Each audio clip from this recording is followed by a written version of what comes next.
Play ceases at the end of the first period. How many players are on the court for a team? 0. They are not players during intermission.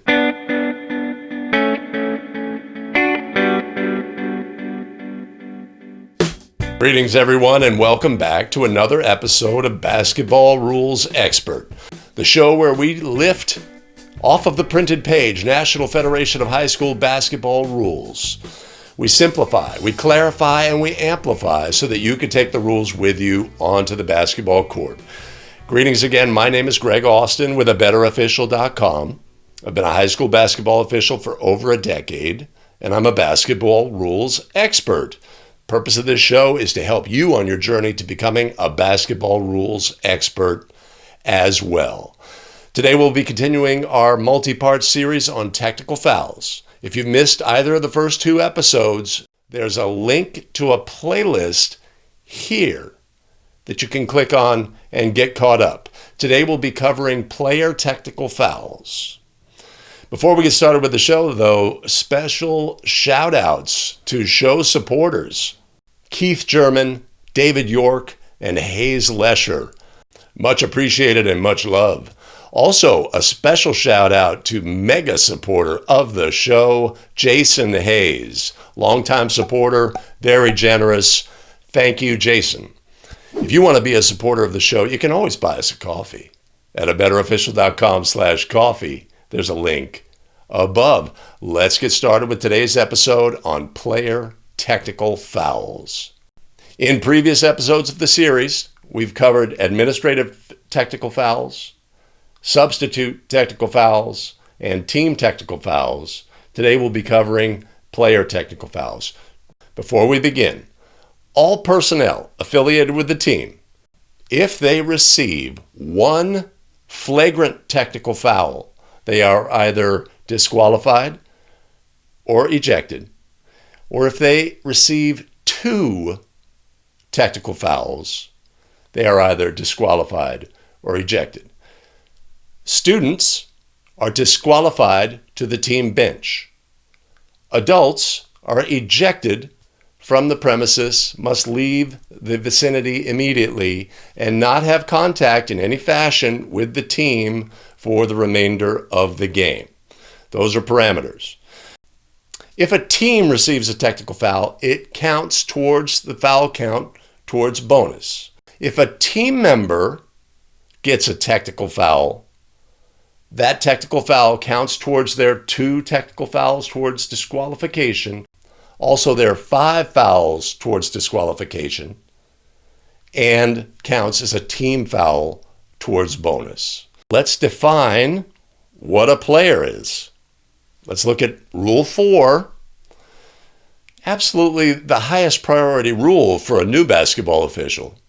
But Rule 4, Section 34, players, bench personnel, substitutes, and team members. Article 1, a player is one of 5 team members who are legally on the court at any given time except intermission. During warm-ups, prior to the game, how many players are on the court? 0.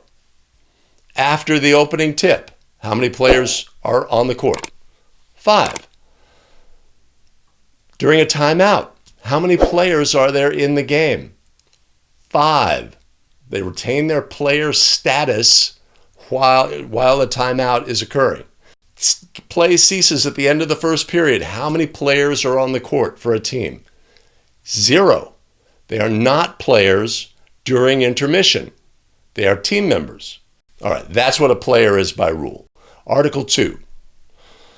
Bench personnel are all individuals who are part of or affiliated with a team, including but not limited to substitutes, players who go to the table to enter the game, coaches, managers, and statisticians, right? So we could have adults on the bench. We could have students on the bench who are not team members, but rather fulfill other roles, team manager, statistician, etc. All right, Article 2 specifically says, during an intermission, all team members are bench personnel for the purpose of penalizing unsporting behavior. So this would be the intermission between the first and second periods. This would be the intermission between the second and third periods, or halftime, the intermission between the third and fourth period, and the intermission between the end of the fourth period and the beginning of any subsequent additional period. Article 3. A substitute becomes a player when he or she legally enters the court. If the entry is not legal, the substitute becomes a player when the ball becomes live. A player becomes bench personnel after his or her substitute becomes a player, or after notification to the coach following his or her disqualification. So player's status or team member's status can change throughout the game, and we need to be aware by rule of what their status is, because that's going to affect how we penalize any unsporting actions that they have and technical fouls. Okay, Article 4. A team member is a member of bench personnel who is in uniform and is eligible to become a player. All right, so that's a brief overview of player, bench personnel, substitutes, team members. Okay, let's look at Rule 10, player technical foul.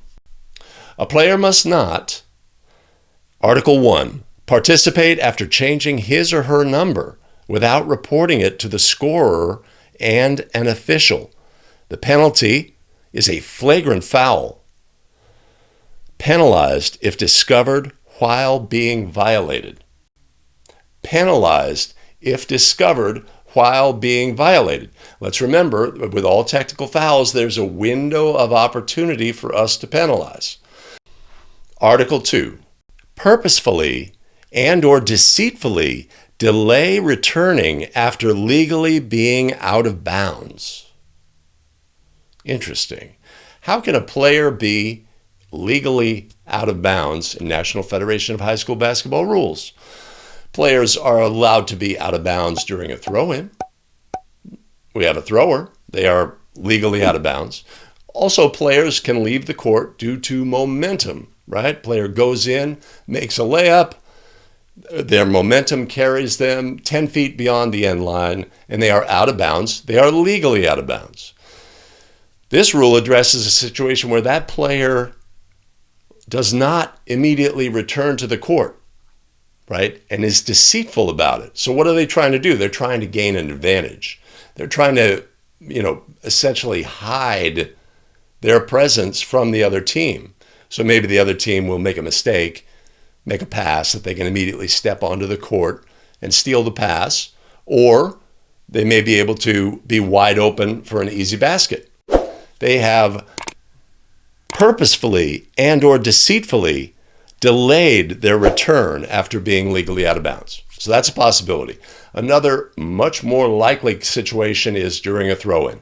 And the thing is that coaches don't know this rule necessarily and will actually run plays that have the player make themselves liable for a technical foul here. I'm the thrower, end line throw-in. I throw the ball to a teammate near the division line. And then the play is set up that we're going to run two screeners are going to come towards the far end line.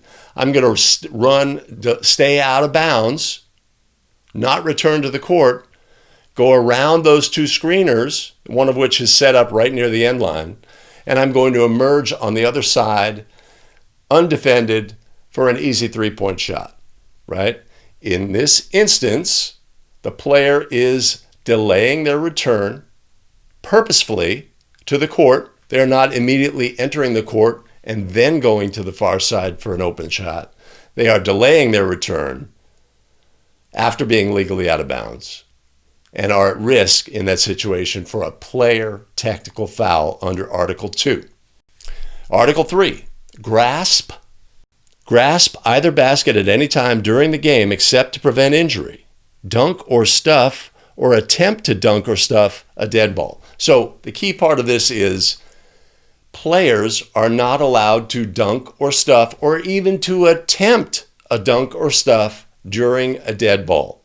Article 4, illegally contact the backboard /ring by A, placing a hand on the backboard or ring to gain an advantage, B, intentionally slapping or striking the backboard or causing the ring to vibrate while a try or tap is in flight, or is touching the backboard, or is in the basket, or in the cylinder above the basket. Intentionally slapping and striking the backboard. Players during the game may legally slap or strike the backboard as long as their action is part of an attempt to block a shot. That action is legal.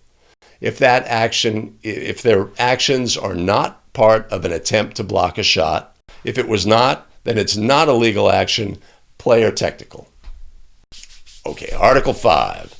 Delay the game by acts such as A, preventing the ball from being made live promptly or from being put in play.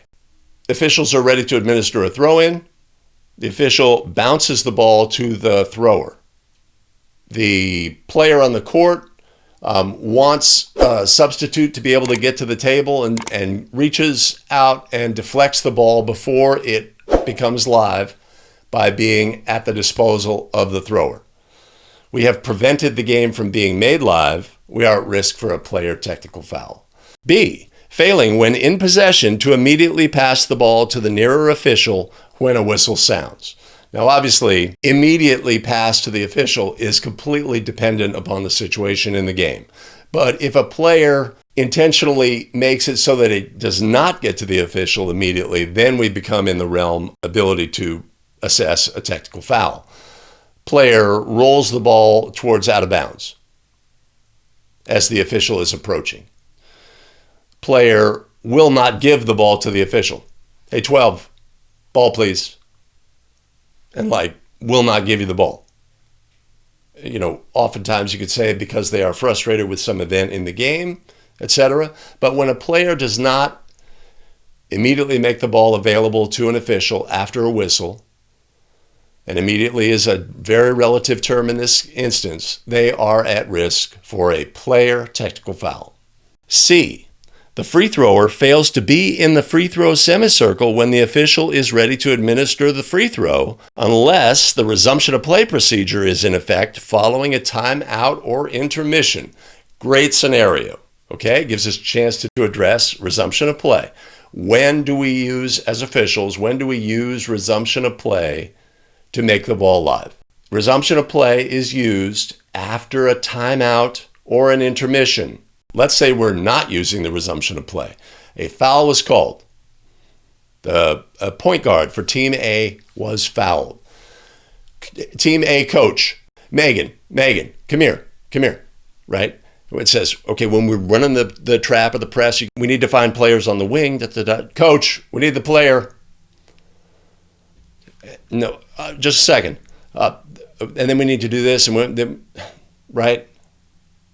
The player is not in the free throw semicircle ready to shoot the free throws. They are at risk for a player technical foul. Even though in this instance it's the coach who's causing the issue, the player needs to be there. If they are not there and we are ready to resume the game, then they are at risk for a player technical foul. Article 5D, repeated violations of the throw-in as in 9-2-10. This one really stumps me. Exactly what NFHS wants here, because we know that 9-2-10 refers to a defender during a throw-in breaking the plane, which leads to a delay of game warning, or if a delay of game warning has already been issued, it would lead to a team technical foul. My only guess is repeated violations of that, which would lead to a technical foul. But so let's say we have this, we have a technical foul, we have a division line throw-in opposite the table, same defender, and they violate again. Maybe it's a way for us to say, okay, we need to make this on the player, because if they keep doing this, they will be liable for disqualification with a second player technical foul. That's all I can think of on this clause of the rule.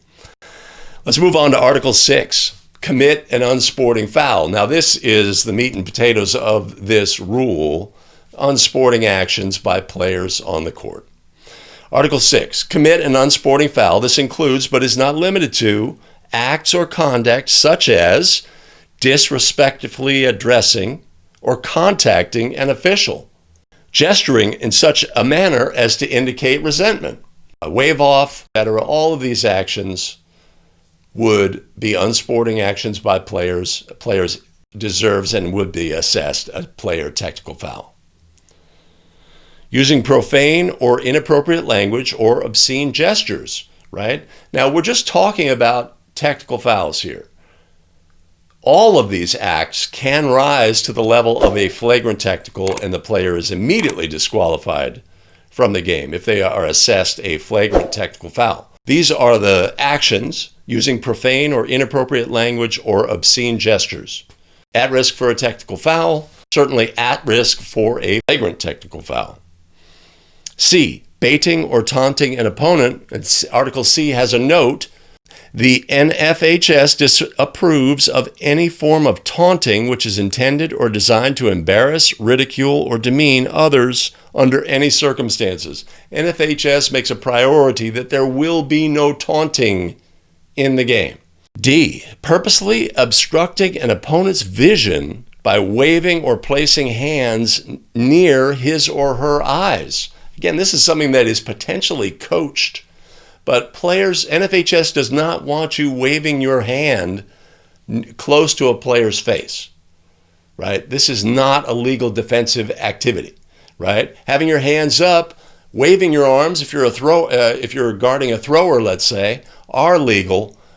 Waving a hand in the face is not. A player, if they perform that action, is at risk for a player technical foul. Faking being fouled, knowingly attempting a free throw, or accepting a foul to which a player was not entitled. Faking being fouled, embellishing, gone wrong. Player, a three-point shooter, attempts the shot, comes back to the floor, the defender's legal, there's no contact, the shooter crumples to the floor as if shot by a sniper in the leg. Faking being fouled, if in the judgment of the official that is what occurred, that they are at risk for a player technical foul. G, use alcohol or any form of tobacco products, e-cigarettes or similar items. So there is no vaping on the bench. H, removing the jersey and or pants, skirt within the visual confines of the playing area. Imagine scenarios where players are required to maybe replace illegal equipment. And this is where we come in as officials. We have to use preventative officiating. Player has an illegal undershirt.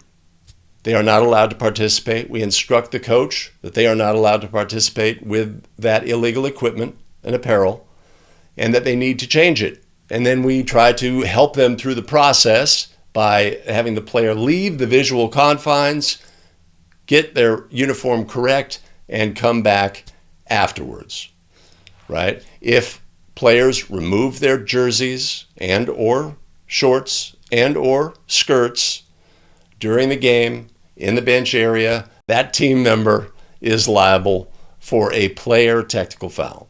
I, leave the playing court for an unauthorized reason to demonstrate resentment, disgust, or intimidation.